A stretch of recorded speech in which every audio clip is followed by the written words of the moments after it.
This is the entryway that we're going to be working in today.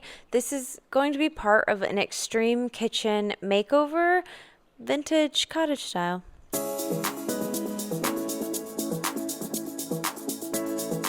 So these are some of the before shots of the entryway. This little nook of the kitchen serves as a mudroom because here in the Pacific Northwest, there's a lot of rain and it's very wet and muddy, and this door leads outside.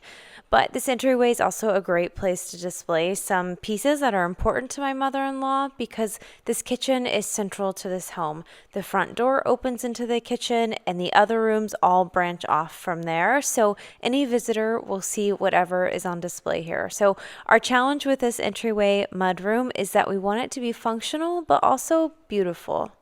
A few months ago, myself, my husband, and our little kitty Izzy all relocated from South Korea so that we could help both of our families in their homes. We're starting with Jackson's family's 100-year-old home, and we've been decluttering it and giving each space makeover. So today we're going to start in the kitchen. In this house, the kitchen, the entryway, the dining, and living rooms all connect without any doors. So my mother-in-law wanted the paint here to be the same for all of the rooms. So we picked the perfect grayish, which is what we used in the laundry room makeover. And we're going to continue using that throughout the entire house, even on the trim. Hang with me. We're going to pull it together. I know it sounds a little crazy. We bought these huge 5-gallon jugs, and it's been so nice that we can just keep using all of them throughout the house instead of having a lot of different paint colors that we constantly have to switch between.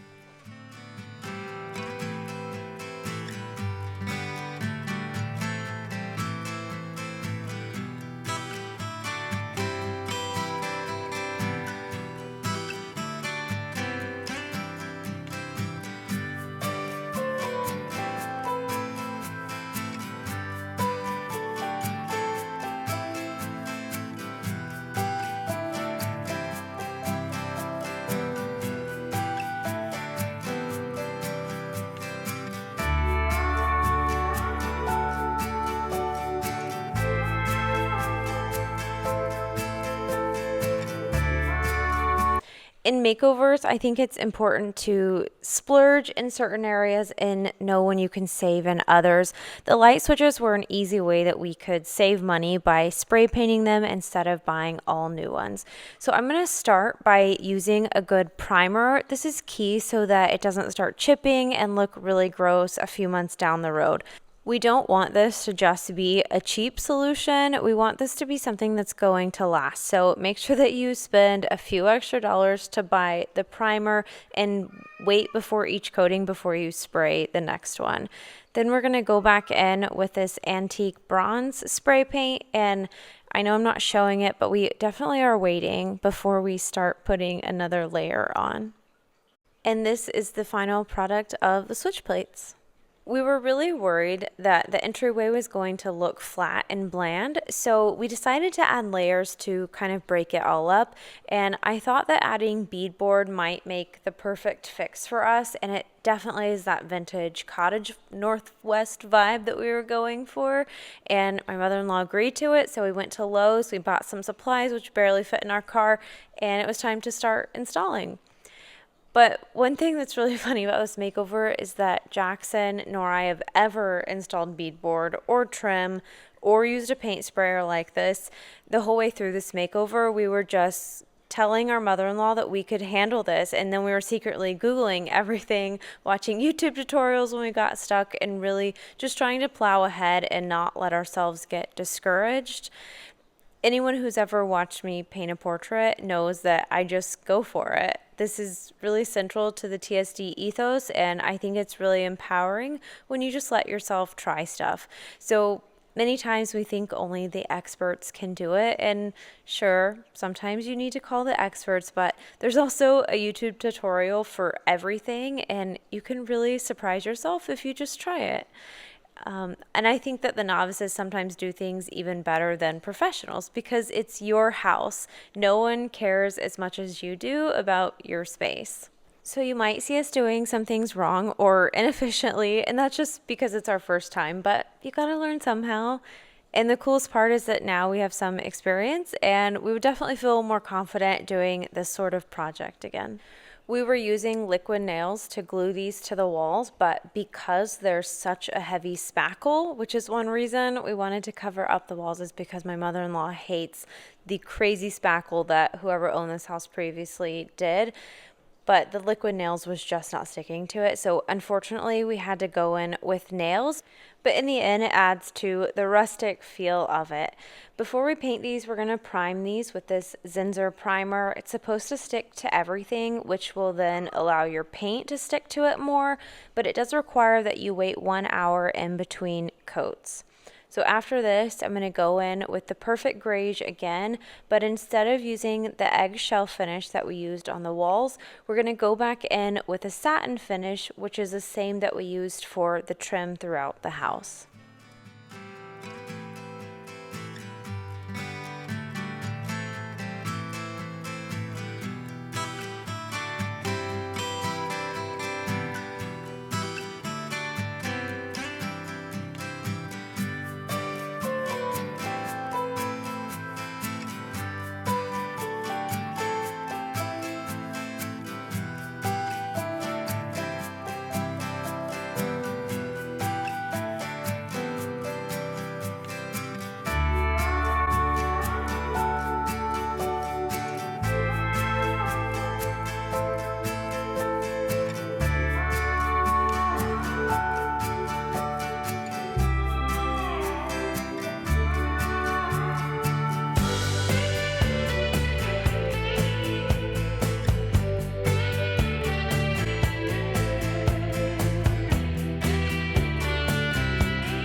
This back door and the front door are not staying. She plans to upgrade to something that is a natural wood, and we're going to put a window in the back so that more sunlight can come through, because it's kind of like a dungeon in here at certain times during the day. But that is not something that we want to do right now. We're going to wait towards the end of the makeover. So for now, we have a ton of extra grayish paint. We just decided to give it a coat to make it look better, but it will change later, and I think it's really going to warm up the space. But because painting is going so slowly and we need to give this a second coat of paint, we taped everything off so that we can practice with our sprayer.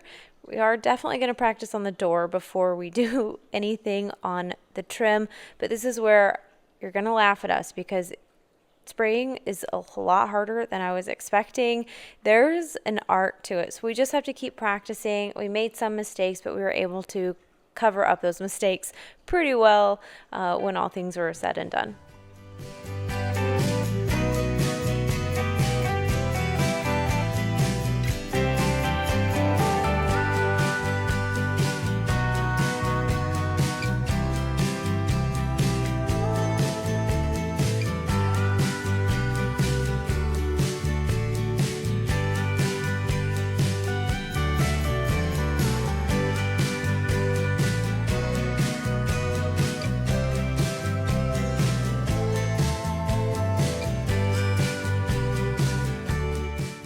Both the beadboard and the painting were huge projects, but once those were finished, we were finally ready for the fun part. It was time to start hanging things on the walls and to start installing shelves and hooks and really get into the design of the space. But first and foremost, this has to be a space that is functional for them. One of the funnest parts of this project is that my mother-in-law has so many amazing pieces that she has collected over the years. She comes from a family of collectors, and she's an artist and a collector herself. So she has many amazing pieces, whether it's dishes or baskets, paintings, you name it.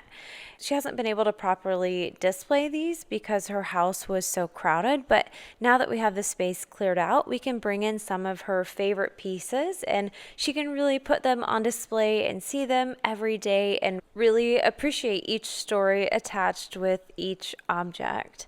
I found that in spaces where you have so much going on, you can't take time to actually enjoy each individual piece. But whenever you carefully select the objects on display and maybe have less and have ones that you rotate out, you can really take time to appreciate those.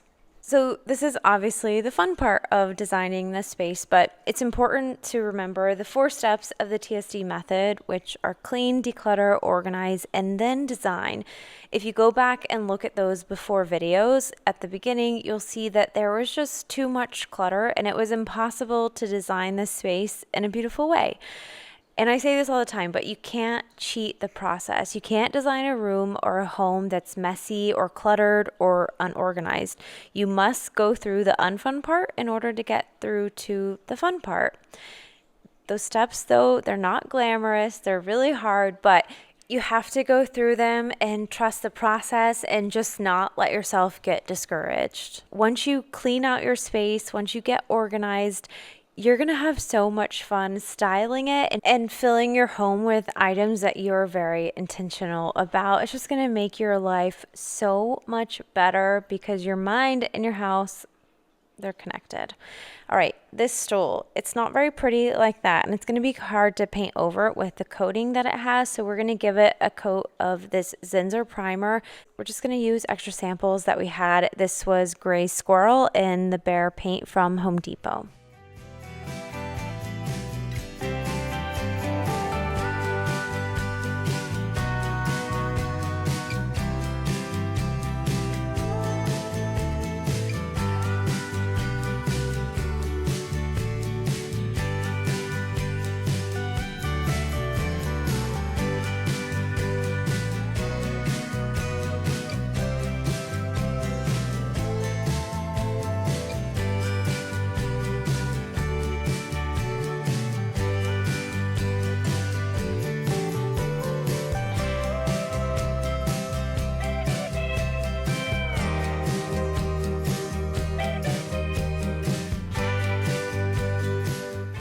The reason the shelf is now empty, I realize that looks funny, is because I filmed that portion the night before to make sure that we had enough items to style there, but we didn't want anything to break while we were trying to drill in the rest of the shelf, so we just took it all off. This shelf and the stool are the same colors. This is just the little sample size of the Bear paint in Gray Squirrel from Home Depot, and this is the eggshell finish. This is another change that you'll see down the road with this makeover, and we wanted to add lights to this area, but we're not going to have the electrician come out until we are finished with the entire makeover and we can have him do everything at once. So for now, we're just going to make it a faux light and use these puck lights. We're just going to throw them in there and nobody's going to know about it, and it'll save us a lot of money by not having the electrician come out for each room that we decide to add a new light to.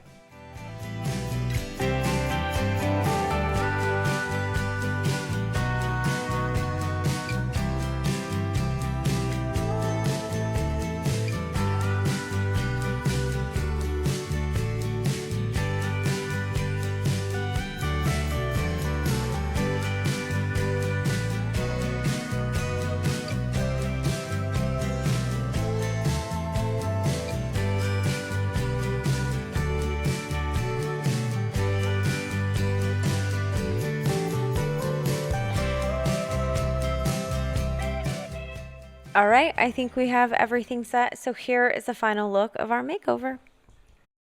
So as I said earlier, this is just part 1 of our extreme kitchen makeover. We still have a few extra things to do in this space, like painting the ceiling and swapping the overhead light, as well as the rug that we ordered for this space didn't arrive on time. And she's still thinking about whether or not she wants to find the perfect hutch to go in this area so that she can display her jadeite.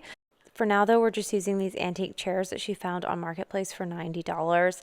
This was the result of our stool. It was so much cuter than before, and I think she'll want me to tell you that she just hasn't had time to cut the new blinds there, so those will be trimmed down for later. everything just looks so good, and it's amazing because not only is it a functional mudroom, but it's a cute one, and there are so many special pieces here that she can enjoy every single day. So stay tuned. Coming up next, we have the other side of the kitchen to make over and make some final touches to the mudroom area, like painting the ceiling that we still need to do and swapping out the boob light overhead into something a little more modern. And we're still waiting on the rug to arrive, so I will be sure to show you guys that final look once we finish the kitchen makeover. That video is going to be coming out very soon. It's going to be a huge one because we are changing all of the cabinetry. We're going to be painting it, so hopefully my spraying technique is going to improve. We have all new appliances coming, which were one of our major delays from the pandemic. More makeovers coming very soon, and if you missed our minimalist style bedroom makeover, that is out on the channel now. Subscribe if you haven't already, and I will see you in the next video. Thanks for watching.